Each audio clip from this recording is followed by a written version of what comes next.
ડીસા માર્કેટયાર્ડમાં પણ વેપારીઓની મોટી બેદરકારી અહીં જોવા મળી છે। મોડી રાત્રે કમોસમી વરસાદ ત્રાટકતા અનાજ પલળી ગયું। આગાહી છતાં તંત્રની સૂચના ગોળીને પીવાઈ ગઈ હોય તેવા તસવીરો સામે આવી હતી। ડીસા માર્કેટયાર્ડમાં મગફળી, રાયડો અને બાજરી પલળી ગયા હતા। કમોસમી વરસાદથી ખેડૂતો અને વેપારીઓને પણ મોટા પાયે નુકસાન પહોંચ્યું છે। હવામાન વિભાગની ચેતવણી છતાં તંત્ર દ્વારા અહીં ઘોર બેદરકારી દાખવવામાં આવી હતી।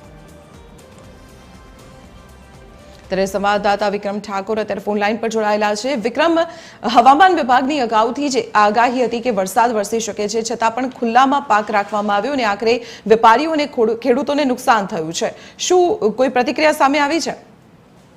જે દીપાલી ચોક્કસથી વાત કરવામાં તો જે રીતે ગત મોડી રાત્રે ડીસા શહેરના આસપાસ વિસ્તારમાં પડેલા કમોસમી વરસાદે ડીસા માર્કેટયાર્ડની વ્યવસ્થાને લઈને અનેક સવાલ ઉભા કરે છે। કે વાત કરવામાં તો હવામાન વિભાગ દ્વારા અગાઉથી વરસાદ આગાહી કરવામાં આવી, તેમજ તંત્ર દ્વારા માર્કેટયાર્ડ અને વેપારીને કૃષિ પેદાશ સુરક્ષિત રાખવા માટે સૂચના પણ આપવામાં છતાં પણ આવી છતાં પણ ડીસા માર્કેટયાર્ડમાં માત્રામાં મગફળી, રાયડો, બાજરી સહિત કૃષિ પેદાશો ખુલ્લામાં જ રાખવામાં આવતા વરસાદના કારણે અનાજની બોરીઓ પણ પલળી હતી। તેમજ માર્કેટયાર્ડ ખુલ્લા આકાશ નીચે પડેલ કૃષિ પેદાશ પર વરસાદ વરસતા અનેક જગ્યાએ બોરીઓ ભીંજાઈ હતી, જો કે જેના કારણે માલની ગુણવત્તા પર અસર થવાની શક્યતા ઉભી છે। તેમજ બીજી તરફ જે રીતે માર્કેટયાર્ડમાં સૂચના પણ આપવામાં આવી છે કે જે માલ છે માલ શેડ નીચે તથા કોઈ તાડપત્રી નીચે રાખવામાં પણ છતાં પણ આ વેપારીએ બેદરકારી કરી, તેને લઈને હવે ખેડૂતોને ભોગવવું પડે તેવી હાલ તો પરિસ્થિતિ સામે આવે। તેમજ બીજી તરફ પ્રતિક્રિયાની વાત કરું તો હજી સુધી ફોન તો કરીને પણ માર્કેટયાર્ડ હજી સુધી કોઈ ફોન રિસીવ નથી, એટલે ક્યાંક ને ક્યાંક મીડિયાથી બચવાનો પણ અત્યારે પ્રયત્ન કરી રહ્યા છે। જી દીપાલી। જી વિક્રમ, આભાર માહિતી આપવા બદલ। તો હવામાન વિભાગ દ્વારા અગાઉથી જ આગાહી કરવામાં આવી હતી, તેમ છતાં પાકને રાખવા માટે